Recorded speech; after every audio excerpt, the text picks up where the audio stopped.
बीते कुछ दिनों से हमारे कुछ फ्रेंड्स के मैसेजेस हैं कि जीएस पढ़ते वक्त जो चीज़ें हम पढ़ते हैं उसमें पढ़ते वक्त चीज़ें या तो याद नहीं होती या तो कुछ दिन में भूल जाती हैं। उसके लिए क्या किया जाए?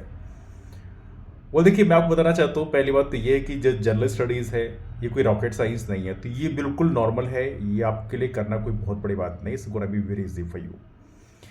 सेकेंड चीज़ हमें करना कैसे है, तो मैं आपको एक छोटा सा एग्जाम्पल बताता हूँ पहले। जैसे मान लीजिए आप किसी शादी में गए। अब शादी में गए तो आपकी यदि एक दो लोगों से मुलाकात हुई, उनसे बातचीत हुई, तो आमतौर पे ऐसा होता है कि उनका नाम भी आपको याद होता है घर आने के बाद में।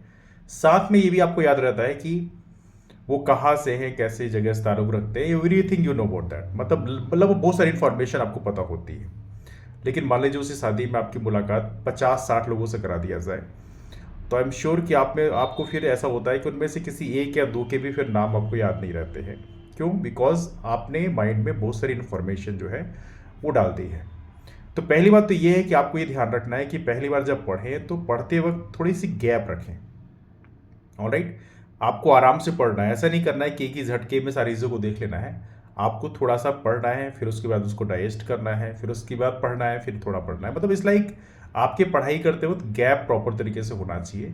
यदि बहुत सारी चीज़ें इकट्ठा आपके दिमाग में डाल दी जाए तो फिर आपको रिटेन करने में दिक्कत होती है। तो पहली बात तो ये है। सेकेंड चीज़, एक और चीज़ है कि आमतौर पे जब भी हम पढ़ते हैं तो कई बार ये होता है कि बहुत फास्ट तरीके से पढ़ते हैं। हम बहुत ज़्यादा उसमें स्टे करके नहीं पढ़ते हैं। तो सजेस्ट किया जाता है कि जब भी आप पढ़ाई करें, जब भी आप चीज़ों को रिवाइज करें, पहली बात तो ये है कि आपको एक या दो बार पहले पढ़ लेना है जो भी आप चीज़ें पढ़ रहे हैं। उसके बाद जब आप रिवाइज कर रहे हैं तो आप प्रयास करें पेन कॉपी लेके बैठें। जो भी पॉइंट्स हैं जो ऐसे लगते हैं कि हाँ ये पॉइंट एग्जाम व्यू पॉइंट से इंपॉर्टेंट है, तो उसको आप लिखते भी चलें। मतलब ऐसे रफ तरीके से लिखना है, बहुत ज़्यादा उसको फेयर नहीं करना है, बट आपको उसको लिखते चलना है। जब किसी भी टॉपिक में आप थोड़ी देर रुकते हैं और पेन का भी इस्तेमाल करते हैं, तो आमतौर पर ये होता है कि आपका माइंड एक्टिव हो जाता है और वो चीज़ें आपको जल्दी दिमाग में याद हो जाती हैं। ये करके देखिए, बहुत हेल्प करता है।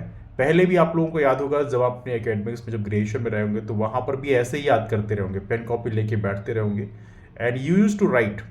तो ये काम अभी भी करना है, प्रॉपर तरीके से पेन कॉपी लेके बैठना है। जब आपको रिवाइज करना है, जो भी की पॉइंट्स हैं, जो भी की नेम्स हैं, उसको प्रॉपर तरीके से, या डेट्स हैं जो आपको लगता है ये इंपॉर्टेंट है, उसको अपनी कॉपी में रफ तरीके से आपको लिखते भी चलना है। जब आप करोगे तो उस टॉपिक में आप थोड़ा स्टे करोगे तो वो चीज़ें आपको फिर एडी प्रॉपर तरीके से याद हो जाती हैं।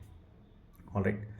और तीसरी सबसे महत्वपूर्ण चीज़ें हैं कि जब आपने 8-10 बार चीज़ों को रिवाइज कर लिया, 10-12 बार 15 बार आपने रिवाइज कर लिया, उसको देख लिया, तो देखने के बाद में जब कोई चीज़ ऐसा रही कि वो लगे कि नहीं अब तो याद नहीं हो रहा है, इसका जो सीक्वेंस है वो बिगड़ रहा है, उसके लिए प्रॉपर तरीके से आप ट्रिक्स को बना सकते हैं। वो भी अल्फाबेटिकल सीक्वेंस होते हैं, उसको लेकर अरेंज करके कई बार हम लोग ट्रिक्स बनाते हैं और उसको फिर आप वहाँ पर हल्का सा उसका यूज़ कर सकते हैं, या जो चीज़ें हैं उसको थोड़ा इंटरलिंकिंग करके आप पढ़ सकते हैं।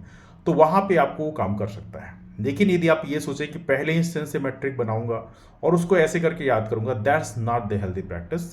पहले इंस्टेंस में आपको प्रॉपर तरीके से सिर्फ देखना है, पढ़ना है, और ये बिल्कुल मत सोचिए कि पहली ही बार मैं पढ़ूं और पूरा मेरे को याद हो जाए और उसके बाद जब मैं अगली बार रिकॉल करूं तो सारी चीज़ें मेरे दिमाग में फिट हो जाए। ऐसा नहीं होता है। You have to wait. आपको प्रॉपर तरीके से चीज़ों को बार बार देखना पड़ता है और टाइम के साथ चीज़ें अपने आप दिमाग में आपके स्टेब्लिश होने लग जाती हैं। सिंपल सी बात है।